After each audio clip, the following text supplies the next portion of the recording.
Thanks for joining me in Talking Over Old Times. This is Don Trosper, Public History Manager for the Olympia Tumwater Foundation. There are some very special markers on the grounds of the historic Schmidt House here in Tumwater. On the hillside, overlooking the original site of the Olympia Brewing Company, are not only the monuments, but the actual interment site for the ashes of the founders, Leopold and Johanna Schmidt, along with the second generation, Peter G. and Clara Schmidt. It was their wish to be buried where so much of their lives were invested in their businesses, their families, and their community.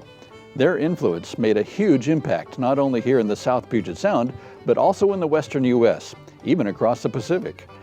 We're joined today by Karen Johnson, the curator of the archives here at the Schmidt House, to tell us more about the family and the beginnings of the brewery. Thank you, Don. Here's a familiar view from the Tumwater Historic Park near the Deschutes River, just below the Crosby and Henderson houses in our historic district. This beautiful, ornate brick brew house, part of the Olympia Brewing Company, is not the original brewery, but it was an expansion built 10 years after newcomer Leopold Schmidt moved to town. But first, let's go back to the 1890s. Tumwater was already 50 years old, and several businesses were well established along the Deschutes River. Hydropower from the river was used to run grist mills, sawmills, and factories. The area at the foot of the falls was occupied by the old Biles and Carter Tannery and the Tumwater Ice Company, as you can see here. In that same time period, a German-born brewer by the name of Leopold Schmidt was living in Butte, Montana, where he operated the Centennial Brewing Company. Leopold got involved in politics and was soon part of a fact-finding mission which visited several state capitals on behalf of the Montana legislature. The Olympia area was one of his stops.